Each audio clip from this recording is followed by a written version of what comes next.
Welcome back to my YouTube channel biology family. I hope आप सभी ठीक होंगे। आज भी नया टॉपिक डिस्कस करेंगे, ब्लड सेल। लास्ट हमने ब्लड में पढ़ लिया था प्लाज्मा, अभी हम पढ़ेंगे ब्लड सेल, जो कि ब्लड में ही है। जो हमने टू पार्ट पढ़े थे ब्लड के, ब्लड सेल्स और प्लाज्मा हमने लास्ट वीडियो में डिस्कस कर लिया है।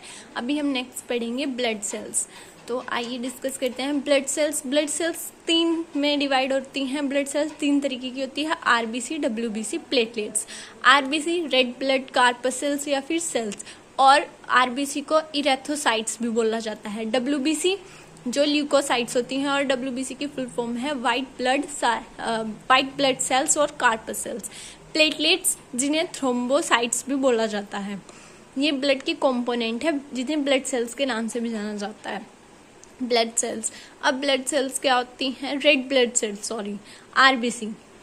आरबीसी किस तरीके से होती है? हमारा जो ब्लड होता है वो थोड़ा येलोइश होता है, उसमें एक रेड कलर की पिगमेंट होती है, उसमें रेड पिगमेंट भी होती है, और वो रेड कलर की प्रेजेंस कंटेन करके रखता है क्योंकि उसमें ऑक्सीजन होती है।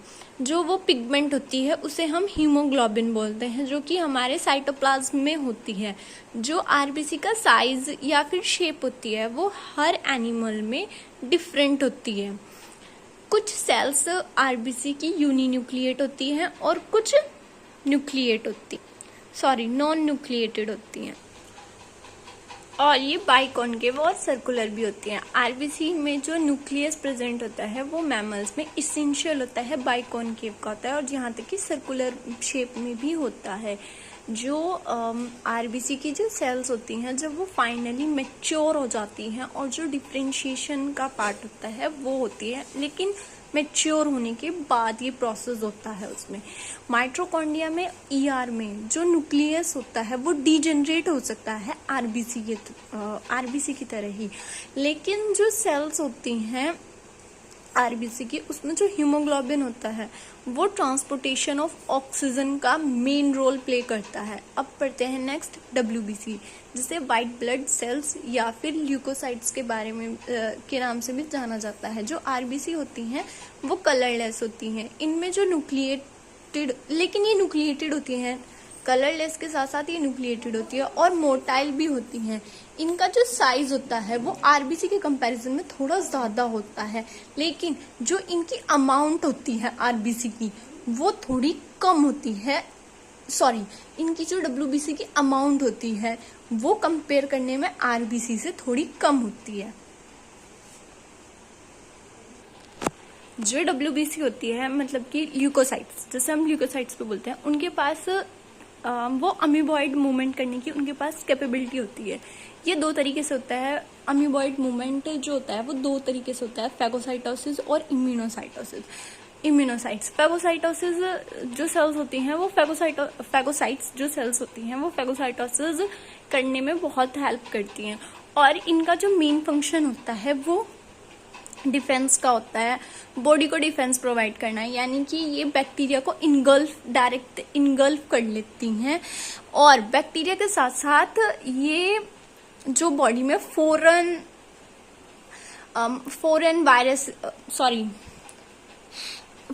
एंटीजन आ जाते हैं, उन्हें भी इनगल्फ करने का काम करती है। फिर जो डब्ल्यूबीसी है वो 3 में आगे जाके डिवाइडेड है। ल्यूकोसाइट्स जो हैं वो 3 में डिवाइडेड है, ग्रैन्युलोसाइट्स, ए ग्रैन्युलोसाइट्स और इम्यूनोसाइट। अब देखते हैं ग्रैन्युलोसाइट्स। अभी इससे पहले हमने पढ़ी थी डब्ल्यूबीसी और आरबीसी, हमने दोनों कवर कर लिए हैं। अब पढ़ते हैं डब्ल्यूबीसी के टाइप्स, जो 3 तरीके के हैं, ग्रैन्युलोसाइट्स, ए ग्रैन्युलोसाइट्स और इम्यूनोसाइट।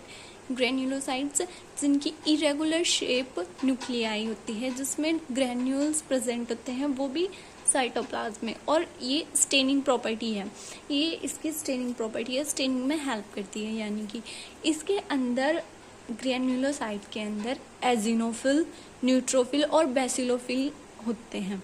फिर ए ग्रैन्युलोसाइट्स जब ग्रैन्यूल्स में ग्रैन्यूल्स बन रहे हैं ग्रैन्युलोसाइट्स में, तो ए ग्रैन्यूल्स यानी कि नॉन ग्रैन्यूल्स सबसे पहले तो यही आ जाएगा।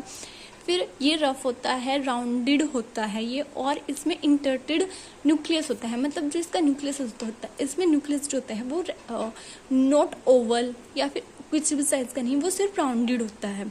और इसका जो साइटोप्लाज्म होता है वो बिल्कुल क्लियर होता है। ये मोनोसाइट्स होते हैं, मतलब सिंगल होती है ये अल्टीमेट माइग्रेट कर देते हैं, मतलब अल्टीमेटिवली ये माइग्रेट कर देते हैं बॉडी में, टिश्यू, हमारे बॉडी टिश्यू में, जो कि ट्रांसफॉर्म यानी कि वो जो चेंज हो जाता है वो हिस्टोसाइट्स और मैक्रोफेज में चेंज हो जाता है। फिर नेक्स्ट क्या है, इम्यूनोसाइट्स प्रोड्यूस एंटीबॉडी। ये एंटीबॉडी प्रोड्यूस करने का काम करती है, जो कि हमारे इम्यून सिस्टम में हेल्प करती है। ल्यूकोसाइट्स में जो होता है ये एक सेंट्रल कवर करके रखता है, स्पेरिकल होता है, स्पेरिकल न्यूक्लियस कंटेन करके रखता है, और जो इसका साइटोप्लाज्म होता है वो बहुत छोटा होता है, उसमें कोई भी ग्रेन्यूल्स नहीं होते, विदाउट ग्रेन्यूल्स, और ये एंटीबॉडी प्रोड्यूस करता है। अभी हमने डिस्कस की थी ब्लड सेल्स, उसमें आरबीसी, डब्ल्यूबीसी, और डब्ल्यूबीसी के 3 टाइप्स, ग्रेन्युलोसाइट्स, ए ग्रेन्युलोसाइट्स और इम्यूनोसाइट्स। अब डिस्कस करते हैं ब्लड प्लेटलेट्स, जिसे थर्म्बोसाइट्स भी बोला जाता है। ये कैसी होती हैं, ये माइन्यूट होती है, राउंड होती हैं, हाईली कॉन्ट्राटाइल्स होती हैं।